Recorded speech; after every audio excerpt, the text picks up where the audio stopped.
She changed my bedroom lock while I was at the store, moved my stuff to the garage, and said she was doing me a favor by giving her 3-year-old my room. Her friends were already there for a housewarming. Aunt Tammy's audacity stunned me. I called a locksmith to reclaim my space and set boundaries. Approximately 1 year ago, Karen moved into the house across the street from my residence. She presented herself as an amicable individual, characterized by an immediate inclination to share personal details within moments of introduction. A single mother with 2 young children, she was often accompanied by the unmistakable rumble of her aging minivan, which seemed to broadcast her arrival to the neighborhood. Our interactions were cordial but not intimate, limited to brief exchanges at the mailbox, casual waves from our respective driveways, or small talk during occasional neighborhood gatherings, such as barbecues. These encounters fostered a polite but distant acquaintance. Several months ago, during a neighborhood cookout hosted at a mutual neighbor's home, Karen casually mentioned that her lease was due to expire in the spring.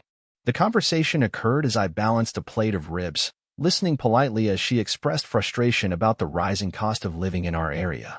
In an attempt to empathize, I remarked, "I understand. This house often feels too large for just one person." My comment was intended as a fleeting expression of my own circumstances, not an invitation or offer of any kind. Karen nodded, and the conversation shifted to other topics. I thought little of it at the time, assuming it was merely a passing exchange. In the weeks that followed, Karen did not revisit the topic of her housing situation. There were no further discussions, no inquiries about potential arrangements, and no indications that my offhand remark had been interpreted as anything more than casual conversation. I continued my daily routine, unaware that my words had planted a seed in Karen's mind, one that would soon manifest in an astonishing and uninvited manner. On a quiet morning several weeks later, I was startled by a knock at my door. Peering through the window, I saw Karen standing on my porch, accompanied by her 2 children and several pieces of luggage. Confused, pendulum swing between curiosity and apprehension, I opened the door just wide enough to facilitate conversation without granting entry. "Karen, what are you doing?" I inquired, striving to maintain a neutral tone. She tilted her head, her expression suggesting that I was the one behaving unusually. "We're moving in," she declared matter-of-factly. I was momentarily stunned, struggling to process her words. "You're what?" I asked, hoping for clarification. "You said at the barbecue that your house was too big for one person," she replied, as if this explained everything. "My lease is up, and I figured this would be perfect. Just temporary, until I find a new place. The kids are exhausted, can we come in?" I stood frozen, grappling with the audacity of her assumption. At no point had I extended an invitation for Karen and her children to reside in my home. The notion that a single, vague comment made in passing could be construed as an offer of cohabitation was bewildering. Composing myself, I responded firmly, "No, Karen. That's not going to happen. You cannot move into someone's home without asking." To my astonishment, Karen appeared genuinely offended. Her face contorted into a mask of indignation. "Well, seriously? I thought you were one of the nice neighbors. I'm a single mom, we're in a tight spot, and you're just going to leave us out here like dogs." Her tone was laced with accusation, as though I had betrayed some unspoken neighborly code. I maintained my composure, explaining that there were several motels in the vicinity and suggesting she reach out to friends or family for assistance. However, Karen was unmoved by reason. She stormed off, her children trailing behind her, and shouted over her shoulder, "You'll regret this." Her words carried a menacing edge, but I dismissed them as an emotional outburst, assuming the matter was resolved. I was mistaken. Later that day, my phone buzzed with a message from a mutual neighbor inquiring why I had kicked Karen and her children out after promising to take them in. I was floored. Karen had apparently circulated a narrative throughout the neighborhood, claiming that I had explicitly offered her a place to stay, only to retract the offer at the last moment out of spite. She had crafted a tale of victimhood, positioning herself as a struggling single mother betrayed by a heartless neighbor. Determined to set the record straight, I accessed our neighborhood's group chat and posted a measured, factual account of the events. I recounted the exact words I had spoken at the barbecue. "This house often feels too large for just one person," and clarified that I had never extended an invitation to Karen or anyone else. I emphasized that her attempt to move in was entirely unsolicited. The majority of neighbors responded with understanding, and several reached out privately to express sympathy for the awkward position Karen had placed me in. However, a vocal minority sided with her narrative. One neighbor wrote, It wouldn't kill you to be a decent human. She's a single mom. You have space. What's the big deal? Another accused me of lacking compassion, their words dripping with judgment.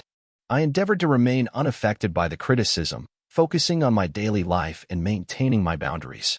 However, the situation escalated in the days that followed. Approximately 1 week after the doorstep confrontation, I emerged from my home one morning to find my trash cans overturned and the contents of my recycling bin strewn across the street.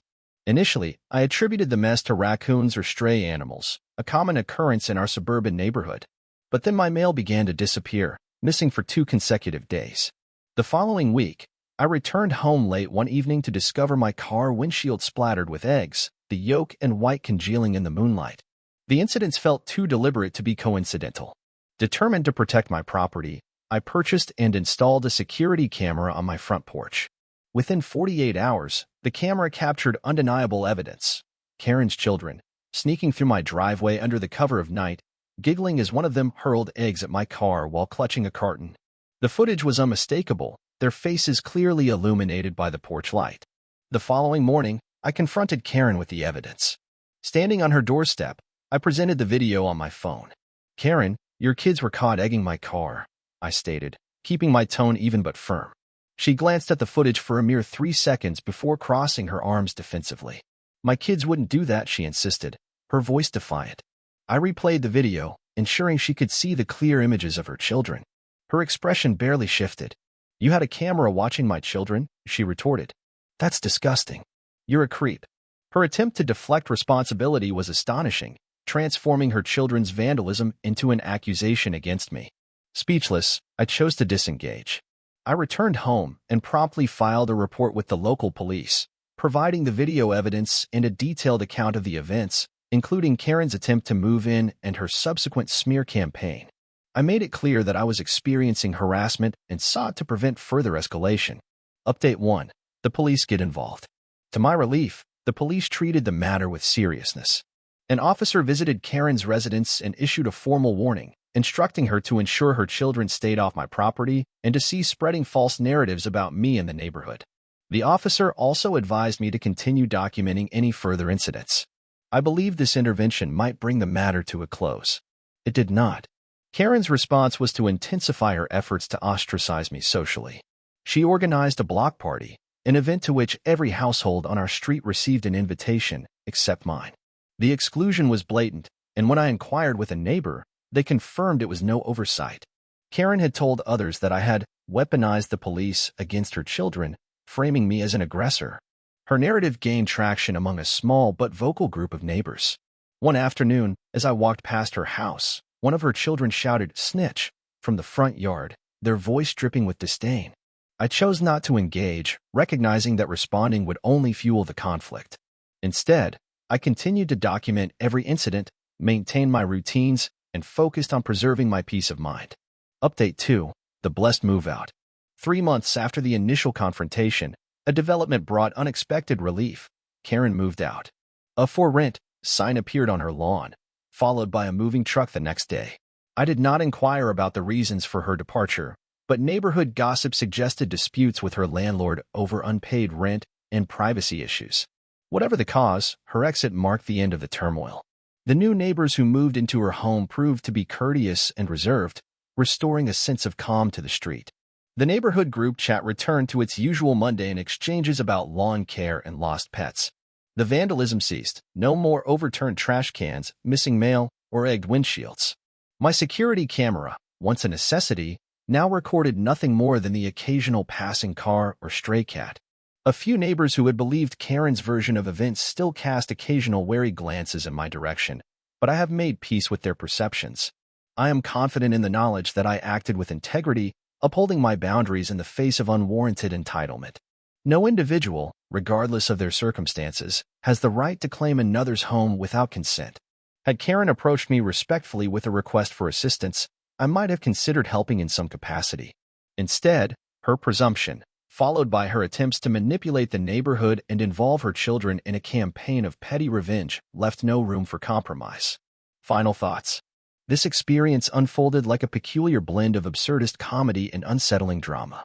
It underscored several valuable lessons: the importance of establishing and maintaining clear boundaries, the necessity of trusting one's instincts when faced with unreasonable demands, and the lengths to which some individuals will go to manipulate a situation to their advantage. I learned that being a courteous neighbor does not equate to being a doormat, and that saying no is a valid and necessary act of self-preservation, even when it elicits discomfort or disapproval. The installation of a security camera proved to be a prudent decision, one I